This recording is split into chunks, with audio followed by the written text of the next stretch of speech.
Genesis chapter 2. For some, this is like a second creation, or they see this because in chapter 1 we have the word God, where God made everything. They just use the word Elohim. Right here in chapter 2, we get now not only the word Elohim alone, we get the words Lord God, Yahweh Elohim.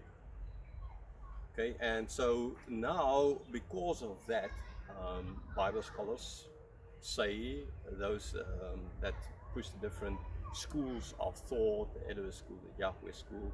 So in the first chapter, God is made Elohim, so there's the Elohim people who were on top. It was their version of creation. Chapter 2 is now Lord God, Yahweh Elohim, in other words, the Yahwehs. So they are now like sort of on top. They are the ones, the most important group now, and they can write what they want, and so they wrote their creation story.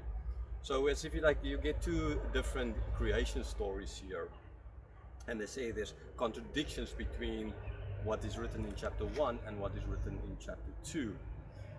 Again, I personally don't hold to this at all. I don't think, I think again the explanation for this is a lot simpler.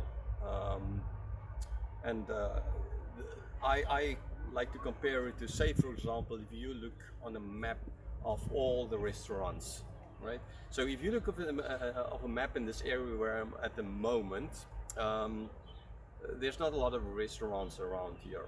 Okay, so you don't really need to zoom in. If you take Google Maps or whatever and you search for restaurants, it's going to have a restaurant there, a restaurant over there, a restaurant over there.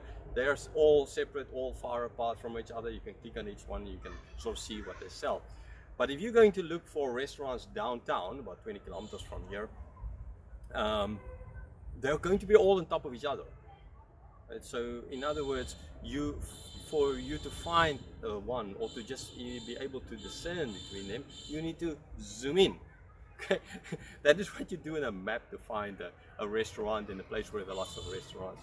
Okay, so I think it's the simplest, most straightforward example or explanation for chapter 2, not the explanation of a different school that now politically got the stronger or started being playing the leading role in Second Temple Israel, or some Judea or something, Jerusalem. There's a lot easier explanation. We do it all the time. You want to find more detail, you zoom in on a map, right? It's just simple. Okay.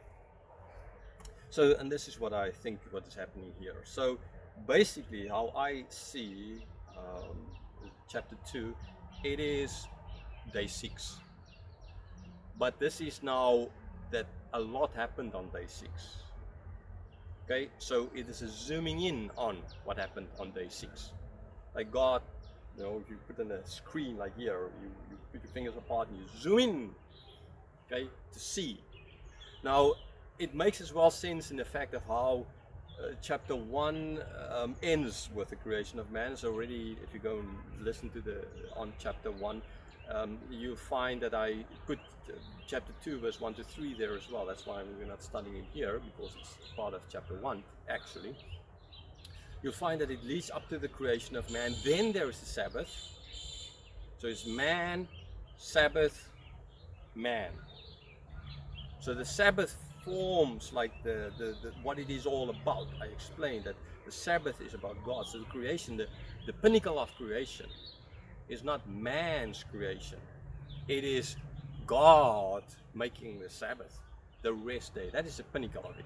And now since there's with man, then the Sabbath, and then, okay, who is going to rest on the Sabbath? For who was the Sabbath made? What reason? For man, understandably, so that we can glorify God.